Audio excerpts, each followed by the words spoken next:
Treyarch, please change the balancing of the game. By this, I mostly mean the Stoner 63, the Farah 83, and the LC10. I'm not going to really talk about the Farah. It's basically just the Mac 10 with no recoil, and it's an AR. That's broken. I mean, the LC10 was not the LC10. The Mac 10 was broken when that came out, and that kicks more than a donkey or a mule.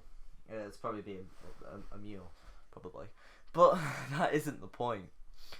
Now, honestly, I've had enough of players like I'm going to describe. Just so you know, this is a real player I ran into with and this person and all these things actually were happening. Anyway, let me describe him.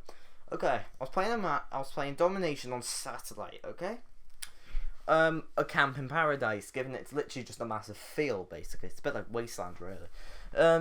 But at least in Wasteland, you know, there was only no one really camped. Like, more people were just like in the. It was just more guessing where everyone would be, but that isn't the point. Think of this: Dark Ether Stoner.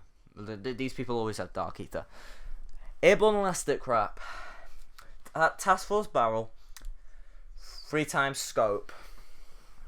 And they always get a gunship. And, well, a gunship on the map Satellite is broken, basically, because it's basically a massive field and there's literally no cover. Or if there is, there's always a way around it. But this is more about the awful balance of the game. But Treyarch, they're more bothered about bundles in the store than actually making the game enjoyable.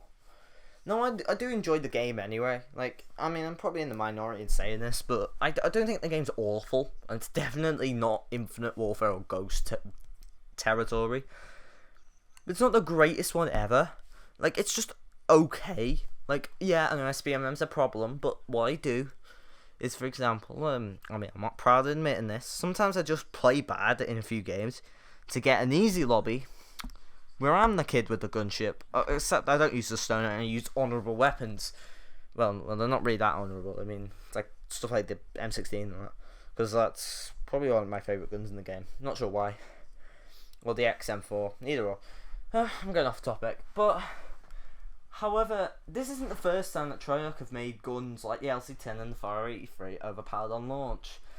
They have a habit of making DLC guns brilliant at launch and then just awful a few weeks later. Well, nerfing them.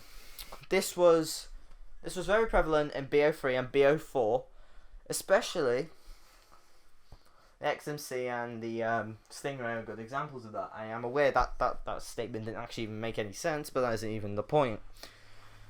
It's a very predatory tactic to not only get 9-year-olds to steal their mum's credit cards and spend 500 quid on it, to get an advantage in a game that is more about skill.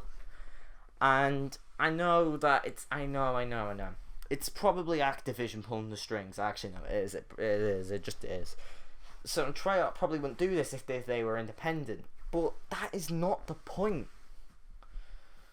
But I am not holding Treyarch unresponsible because, like they're the one who make the stats. Activision just published the game and have the final say on things. Activision are the one that the one that like the overlord, but Treyarch can mostly design the game however they like. Anyway, hope you've enjoyed. Like, subscribe, and comment as always, and I will see you in the next video. Bye.